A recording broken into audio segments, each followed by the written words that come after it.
My name is Tom Bradley. I spent nearly 30 years working at Piedmont Regional Bank. Most of my colleagues only knew me as the quiet guy, the one who kept his head down, worked hard, and stayed loyal. When my wife Margaret passed away, I didn't make a scene about it. I took 2 weeks off, came back to work, and no one questioned a thing. That was my role, the quiet workhorse. What nobody realized was that behind the curtain, I owned over 18% of the entire bank. Not through flashy deals or golden contracts, just years of stock options, compounded dividends, and never cashing out. I didn't want power. I wanted legacy, stability, the kind of life my wife would have been proud of. That changed when I met Caroline. She was not just another manager. She was brilliant, young, ambitious, the up-and-coming executive rising fast, but quietly. Like me. Maybe that's why I trusted her. Maybe that's why it hurt so much when she betrayed me. It started subtly. My emails stopped reaching certain clients. IT claimed it was a server glitch. Then I found out my biggest client, Redwood Investments, had been reassigned to Caroline's portfolio. No one told me. No meeting. No warning. I ignored it at first. I'm not confrontational by nature, and the bank had been good to me. But after a few strange moments, HR scheduling a performance review with me that I'd never seen before, younger managers pulling files I'd normally handle, I began to suspect something was off. Then came the meeting. I walked into the executive conference room thinking it was a yearly performance review. Instead, I was greeted by the CEO, Richard Hayes, and HR. They thanked me for my years of service. They talked about how they valued my experience. Then the bomb dropped. Tom, we'd like you to consider retirement. It would be a smooth transition. I stared at them, stunned. Retirement, I said. I'm 64. I've still got plenty of years to give. It's for the best, Richard said, almost gently. We can offer you a generous package, full benefits, and your title will remain on file as emeritus. That's when I knew. Someone wanted me out. Someone had set this up. I didn't sign anything. Not then. I told them I needed time to process the offer. But really, I wanted to figure out who was behind all of this. I walked out of the office that day with a knot in my stomach. I hadn't felt betrayed like that since losing Margaret. Only this time, it was by people I had trusted in a place where I had invested decades of my life. It felt like a silent dagger in the back. That night, sitting alone in my study, I pulled up my investment portfolio. There it was, 18.4% ownership. Second only to Richard himself. Enough to block any major decisions. Enough to have a voice. Maybe more. A thought occurred to me, a dangerous one. If they wanted me gone, it wasn't because I was irrelevant. Quite the opposite. I was standing in the way of something. I just needed to figure out what. The next week, I observed carefully. I paid attention to who avoided eye contact during meetings, who whispered in the hallways. One name kept coming up in quiet tones. Caroline, the golden girl, the one everyone thought would take over once Richard retired. She was smart, subtle, and calculated, and I had almost liked her until I saw her true play. She was angling for my position. Not just that, she was restructuring the bank from the inside, moving old guards into senior advisories, and replacing them with younger executives who owed her. She was planting allies everywhere she could, and she was too smart to do it openly. Every move she made looked clean, efficient, logical, but I saw the pattern. She was building an empire from the inside, and I was her final obstacle. One evening, I received an anonymous email. It listed a string of internal forms showing involuntary transition discussions tied to several longtime employees. It also revealed a scheduled board vote, one I wasn't included in. That's when I knew. Caroline was trying to force me into early retirement so she could secure her rise. And my silence, my quiet loyalty, was being counted on to keep me from fighting back. They thought I'd just walk away. But I wasn't done yet. I did something I hadn't done in years. I called my son, Steve. We hadn't talked much since Margaret died. A fact that still hurt every time I said it. Our conversations had grown stiff, formal. He'd pursued a different life in tech. I'd supported him financially through law school when he changed careers. But he drifted when I buried his mother quietly, without dramatic ceremony. "Dad?" he said, surprised to hear from me. "I need legal advice." That got his attention. "What happened?" "I'm being pushed out." "Do you want to fight it?" I paused. For the first time in a long time, I felt fire in my chest. "Yes." We talked through the night, corporate law, shareholder rights, internal votes. It was the most honest conversation we'd had in years. "You're not as powerless as you think, Dad," he said. 18% is a threat to them. The next morning, I walked into the bank with something different in my step. I was no longer the quiet man with his head down. I had a purpose. First, I scheduled a meeting with Richard Hayes. Private. No assistance. "Tom," he said, frowning. "I thought you were considering your options." "I am," I replied. "But I need clarity." "Why now? Why push me toward retirement?" He sighed deeply. "It wasn't my idea." "Whose was it?" He didn't answer, but the name hung in the air. "Caroline." His silence confirmed everything. "She's smart," Richard said. "She's pushing things forward. And truthfully, the board likes her energy." "Board likes return on equity," I said calmly. "And I'm one of the largest contributors to that." Richard looked at me differently then. "You're not leaving, are you?" No, irraplia. "And I'm not here to fight with you. I'm here to protect what I built." He leaned back. "What do you want?" "I want a vote." "A vote for what?" "For fairness. For transparency. For balance. Without forcing out people who made this bank what it is." Richard was quiet for a long moment. "She's already pushing for a restructuring vote next week." "Then I'll be there," I said. When I left his office, word spread quickly. The old man wasn't stepping down. Not quietly. I was finally being loud without raising my voice. And for once, people looked at me with a mix of curiosity and fear. Over the next few days, strange things began happening. Caroline's supporters tried whispering about me being out of touch. Others called me a relic. But every meeting I attended, I stayed calm. I paid attention. I collected details, names of allies, people who looked uneasy, and a few who quietly approached me asking if something was wrong. They didn't know what was about to happen. But I did. The vote was set for December 2nd. The board gathered. A restructuring that would allow the bank to increase innovation and streamline operations. In reality, it was a sweeping power move. Purge. A mass shift in control. Before they began, I stood up. "I'd like to address the room." Caroline narrowed her eyes. She didn't expect this. "I've worked here nearly 30 years. I began, my voice steady. Governed by integrity, loyalty, accountability. All values Piedmont was built on by founders who believed steady hands could weather any storm." Someone nodded. Another shifted uncomfortably. "But lately I feel we've strayed. I've watched colleagues being pushed out.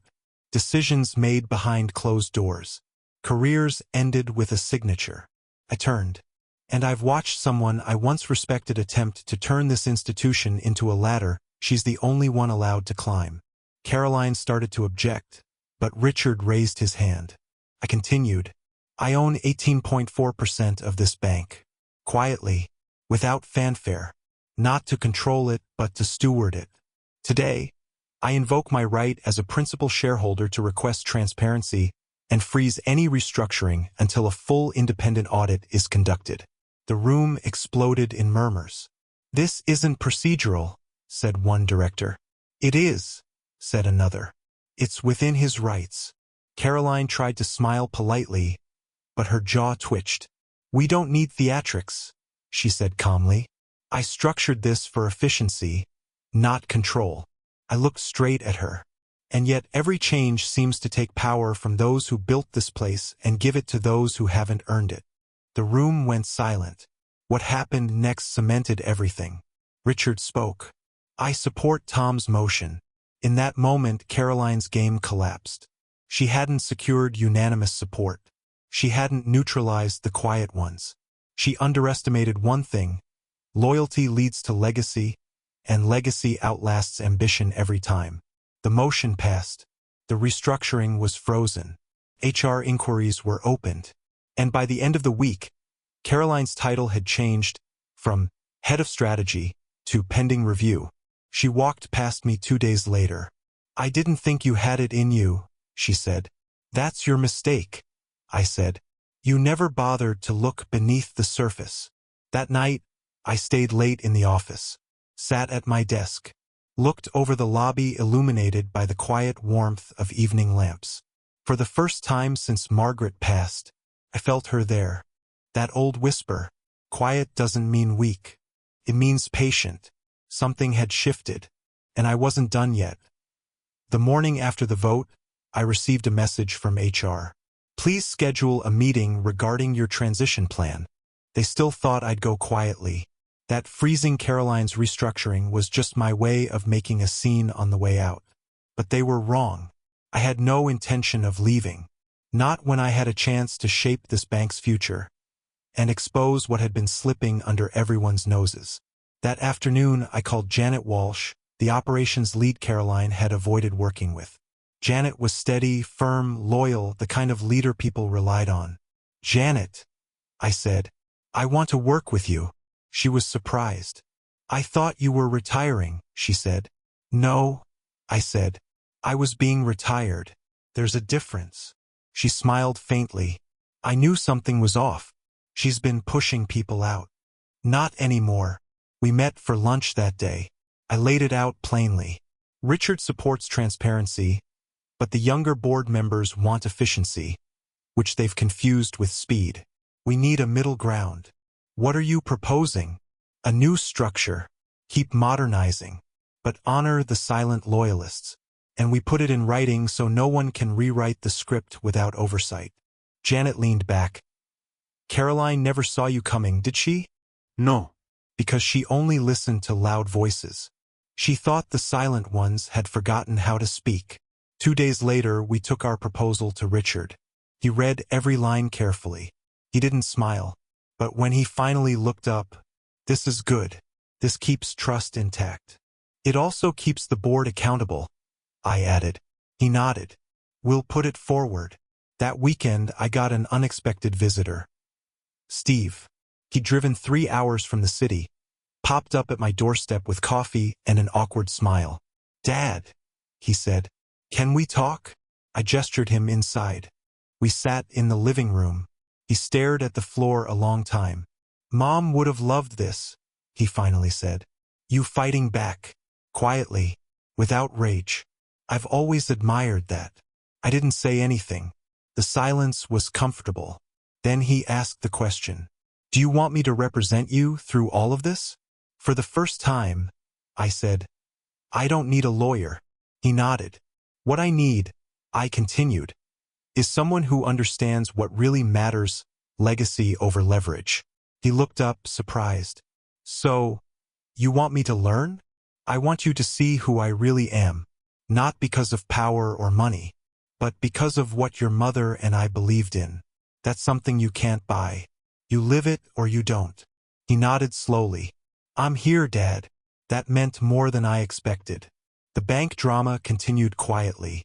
HR officially terminated the investigation into me. Caroline's performance was reviewed.